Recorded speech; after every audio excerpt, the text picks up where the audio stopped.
The announcement played. It's easy to think that this is just another ordinary emotion as a station name. After all, we often say things like, "That person looks so serene." But it's a phrase we often use when describing others. It's rare for someone to describe themselves as serene. And it makes sense. The dictionary definition of serenity is to be without any worries or concerns. But can a person truly be serene, without any worries or anxieties? The chances of that are almost non-existent. Especially in an extreme situation like this. This is the correct station. We're getting off here. I spoke confidently and without hesitation. I stood up immediately. The others, startled, stood up as well, watching me. We're getting off here. Yes. I then approached the injured new hire, who was clutching his eye, and helped him to his feet. I'll help you. Thank you. As I led the injured person toward the door, the others instinctively followed. No one could back out now. We're all getting off together. Good. If we all escape together like this. The doors are opening. But outside the open door, there was a sea of blood. No way, this is over the line. I mean, what the hell? Dear fuck almighty. Save me. Kim Solium SSI. I almost hid behind Go Yanjaan. But my last shred of dignity as an adult stopped me. Instead, I awkwardly turned my head and looked at the others. Are you sure, this is the right station? Yes. It definitely is. But I couldn't think of any fancy words to convince them to get off. Actually, I didn't want to get off myself. I wished someone would convince me that we didn't have to get off. Please, someone. Excuse me. I still think we should get off. Huh? Go Yanjaan? You're the only one who's been certain of your decisions. Everyone else is scared, but you've stayed calm this whole time. Me. That guy earlier tried to get off on his own, causing all that chaos. At least I'd rather listen to someone kind. I'm getting off. And with that, Go Yanjaan bravely stepped out of the train first. On the rusted platform, the eerie lights flickered, and liquid dripped from the exposed pipes above. Blood dripped onto Go Yanjaan's shoulder. Ha, ha. Kim Solium SSI. Don't worry about me.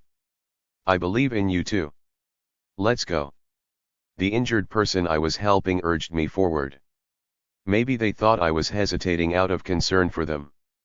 Honestly, I was starting to get confused myself about whether I was grateful or resentful.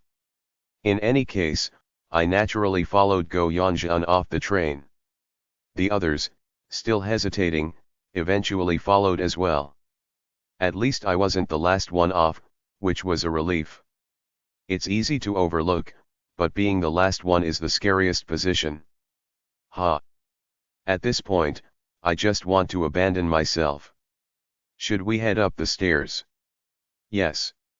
Even in this situation, Go Yanjaan yelled toward the other train cars. Hey! Get off! This is the right station. I wasn't sure how effective it would be. Some might have been too wary to get off, but still, if even one more person gets off because of that, we're saving them. I have to admire her. No, I'm really trying to focus all my attention on admiring her right now. Helping the injured person was definitely a good decision. Whenever my focus started to waver, I instinctively stopped myself from panicking. I recommend it to all cowards. Though, I doubt many cowards would ever be in such a ridiculous situation. Ugh. Let's keep walking. I tried my best to avoid looking at my surroundings as I walked with the group. I saw the stairs ahead. Talisman-like symbols are plastered all over them. Realizing that even the stairs looked far from normal sent chills down my spine, but I'll just focus on the feeling of going up. One step. Another step. I walked quietly. Soon, I felt my vision blur slightly, and then, congratulations, new employees. Suddenly, we were back in the lecture hall. Bright lights. A modern, comfortable, spacious room. Reality came rushing back as I looked at the large screen in front of me, where bold text had appeared. Ha! Ah! The people who had escaped with me collapsed into chairs, their legs giving out. I turned my head and counted. 1, 2, 3, 7. Everyone who had been in our car survived. We made it. From the ghost story. Now, it's time for the gift awarding ceremony. Chapter 5. Chapter 5 to 5. What happens when a new hire successfully completes their probation period, you ask? Usually, there's a light-hearted celebration with a gift-giving ceremony. I didn't expect a major corporation inside a ghost story to be the same. Let's see, oh my. We have 22 successful candidates this time, everyone. Wow, I wonder what the HR department thinks of this. No one is curious about that. And I'm sure the other new hires sitting next to me feel the same. This is truly an amazing record. If this wasn't a case of miscalculated difficulty, you all are an elite group. Elites. The room fell into silence. The host cheerfully continued, unfazed. Shall we pick out the top elite among our elite employees? The top of this cohort from the field exploration team. One of the fastest to complete the evaluation and escape, and the highest scorer in the overall assessment. The host raised his hand. Congratulations, Kim Solium SSI. Me. Kim Solium SSI, are you there? The event won't end until the gift is presented. Come up and accept it. For real? Why though? I stood up, since it would be foolish to stay seated after being given instructions. After all, we had just been stuck in a ghost story where failing to listen to announcements meant death. Ah, you're quick to get up. That quick comprehension will serve you well in our department. What a shame, such a shame. Was this a superior from another department? Somehow, that made him even more irritating. I stepped up onto the stage and stood in front of the host. Come on, take your gift. What the host handed me was a sharp-edged paper bag. Inside the silver shopping bag, stamped with the Daydream Incorporated logo, I could glimpse a plaque, presumably an official certificate, along with some other items. Don't feel too bad that there's nothing extra special for being the top scorer. I wasn't happy at all. I accepted the bag, nodding slightly to avoid glaring at the host, and began to head back down when. Take a good look inside. What? What's in? Now, let's call the next new hire. The host was already calling out the next person's name on the mic, as if we hadn't just exchanged a few words. Humph. I didn't waste any more time and quickly left the stage. After that, Go Yanjun and the others who had been in our train car also went up to receive their gifts. It didn't mean much, but Beksahan was called right after me. He remained seated next to me afterward, not saying a word. He didn't even make eye contact. Judging by how he was holding his left eye, it was clear he had returned the lost item. He'll figure out how to get to a hospital. Next up, Kim Ji-won SSI. As more names were called, some of the people receiving their gifts looked strangely disheveled, with odd gaits or unfocused eyes. Maybe they were stuck in the ghost story for too long. Even though we all seemed to regain consciousness at the same time in the lecture hall, there had clearly been a time difference between our escape from ghost story and now. The thought of how long some others might still be trapped made a chill run down my spine. At least I made it out, which is more than can be said for the other 78 people. Did everyone receive their gifts? Finally, the gift awarding ceremony ended. There was no audible response, but a strange tension and sense of expectation hung over the room. Perhaps we might finally be allowed to leave. To be honest, even I was hoping for that. It seemed like things should be wrapping up soon. But, however, this company doesn't hire all of the candidates who pass the probation period. Sometimes, there are people who make it through purely by luck. No way. But Daydream Incorporated is a company that never forgets the social value of fairness. Such probationary employees are penalized heavily in the final evaluation. The host didn't do anything overt. No dramatic snap of the fingers, no ominous glance, not even the lights in the hall dimmed. And yet, as I mentioned, freeloaders are always identified. People started melting. All around, several people began to dissolve, their bodies collapsing as if they were being smeared away. There were no screams or movements. Damn it! The person in front of me pressed their hands over their mouth to suppress a scream. I hurriedly turned my head away. But I had already seen it. They're gone. Of the 10 people from our train car, only half remained. Me, Go Yeonjeon, Baeksehan, and the new hire who had been attacked by Baeksehan. Everyone else was gone. To the remaining 13 new employees, congratulations. You have successfully become full-time employees with excellent results. Not a single person clapped out of joy. In the chilling silence, one person, overwhelmed with panic, fumbled and stuttered. I resign, I'll resign. I want to quit. But the host remained calm. Oh? Leaving such a great work opportunity? Come on, at least hear about the benefits before deciding. Behind me, Go Yeonjeon shouted desperately. So, can we quit after hearing about the benefits? Without any penalties? Yes, absolutely. You can quit without a single scratch on you. The host's words were smooth and confident. That's when I realized. It's here. The stick had passed. Now comes the carrot. The benefit I was expecting. Let me introduce our company's top employee benefit. The reason why, after going through such a crazy experience right upon joining, employees still stay with the field exploration team. Employee benefit. Wish ticket. Something appeared on the large screen in the lecture hall. A beautifully sleek crystal bottle. Plop. Inside the bottle, a strange liquid shimmered with multicolored ripples. It moved like waves. The colors, textures, and rippling patterns were so beautiful and strange that they gave off an uncanny feeling. Silence filled the room. Let's take a closer look, shall we? The host pressed a button, and the screen lifted, revealing a table that had been hidden behind it. On the black table was the same dazzling bottle from the screen. The liquid inside the bottle shimmered on its own, reflecting the light in the room so brilliantly that it seemed otherworldly. It made you question whether such a thing could even exist in reality. You all know Daydream Incorporated is famous for being a highly successful pharmaceutical company, yes.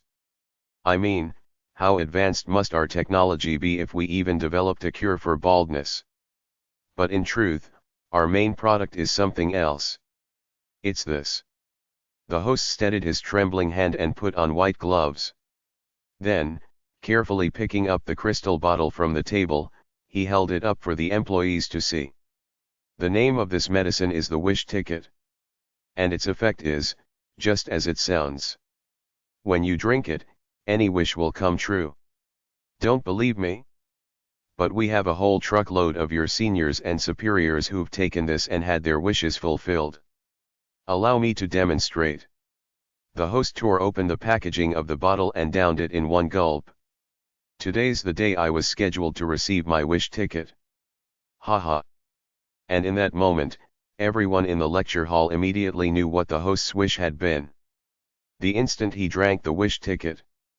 The face of the host, who appeared to be in his mid to late 40s, rapidly tightened and gained a youthful, rosy complexion.